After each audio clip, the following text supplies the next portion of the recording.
আচ্ছা রেশন বাবু, আপনি দময়ন্তী দেবীকে চেনেন? এটা কি ধরনের প্রশ্ন? দেখুন, আমাদের সম্পর্কে কথা সবাই জানে। আমি যে প্রশ্নটা করছি শুধু তার উত্তর দিন, হ্যাঁ বা না। হ্যাঁ, চিনি। কিভাবে চেনেন? আমাদের একটা বুটিকের শোরুম আছে, সেখানে দময়ন্তী ডিজাইনার হিসাবে কাজ করে। শুধু কি তাই? আমরা খুব ভালো বন্ধু। Thank you for your honest confession. আচ্ছা, আপনার যে বুটিক, তার ম্যাটেরিয়াল কোথা থেকে আসে? ফুলিয়ার অনাদিবাবুর তাঁত ঘর থেকে। বেশ। 10 তারিখ রাত, মানে 10ই এপ্রিল, আপনি ফুলিয়ার অনাদিবাবুর তাঁত ঘর থেকে ফিরছিলেন, সঙ্গে দময়ন্তী দেবী ছিলেন, তাই তো? হ্যাঁ। খুব বৃষ্টি পড়ছিল, সঙ্গে মাঝে মাঝে বাজও পড়ছিল। হ্যাঁ। আর সেই বৃষ্টির মধ্যে হঠাৎ আপনাদের গাড়ির সামনে এসে পড়ে এই নয়না মণ্ডল। আপনি গাড়িটা থামান, আর তখনই দেখতে পান সামনে এসে দাঁড়িয়েছে তিলক দাস, যে মেয়েটি চুলের মুঠি ধরে টানতে টানতে। মিথ্যে কথা, এরকম কিচ্ছু হয়নি। হ্যাঁ, সেদিন রাতে বৃষ্টি হচ্ছিল, বাজ পড়ছিল, আর সেই কারণে দময়ন্তী একটু ভয় পেয়ে গেছিল। উইয়ার্ড বিহেভ করছিল, অদ্ভুত বিহেভ করছিল। আমাকে বলল আমার খুব সাফোকেশন হচ্ছে। ওর অ্যাংজাইটি বুঝতে পেরে ওকে আমি তাড়াতাড়ি বাড়ি নিয়ে চলে আসি। কেন সত্যি কথাটা বলছিস না রিশান? আমার চোখে চোখ রেখে বল, তুই এতক্ষণ যা যা বলছিলিস সেগুলো সব সত্যি? বল। Objection, your honour. কি হচ্ছে এসব? এটা কোর্ট, কোনো যাত্রার মঞ্চ নয়।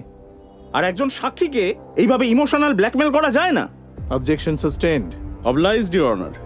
মিস দময়ন্তী চ্যাটার্জি, আপনি বারবার কোর্টকে এভাবে ইন্টারাপ্ট করলে আপনার এগেনস্টে চার্জ আনতে বাধ্য হব।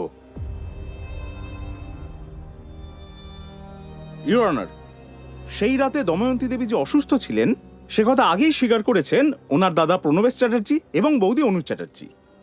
আমার মনে হয় ওনাদের জিজ্ঞাসাবাদ করলে পুরো বিষয়টা জলের মতো পরিষ্কার হয়ে যাবে। মিস্টার হালদার, আপনার কি রিশান বাবুকে আর কিছু জিজ্ঞাসা করার আছে? না ইওর অনার।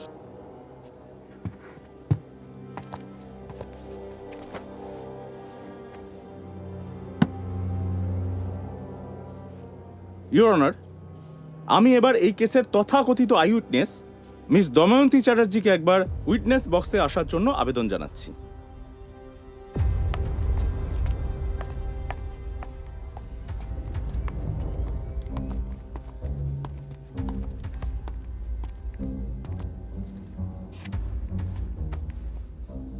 মিস চ্যাটার্জি,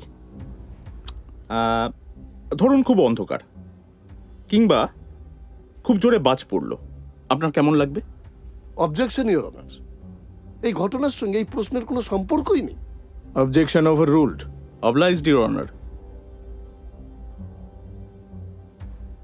বলুন দময়ন্তী দেবী, কেমন লাগবে বলুন। চুপ করে থাকলে হবে না, আপনি আদালতে সময় নষ্ট করছেন। বলুন। বলবেন না? বেশ, আমি বলি তাহলে। আপনার ভয় করবে, সাফোকেশন হবে, অ্যাংজাইটিও শুরু হয়ে যেতে পারে। কি তাই তো? হ্যাঁ, সেই রাতে আমার কোনো অ্যাংজাইটি হয়নি, কোনো সাফোকেশনও হয়নি।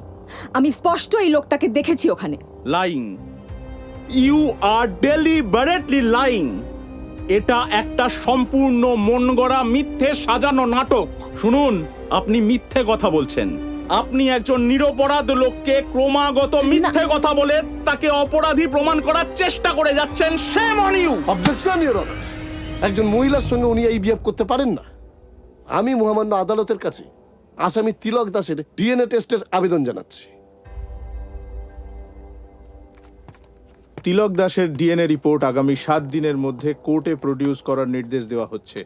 সেই সঙ্গে অ্যাকিউজড তিলক দাসকে কোর্ট পুলিশের হেফাজতে রাখার নির্দেশ দিল। নেক্সট হিয়ারিং 30শে মে 2023।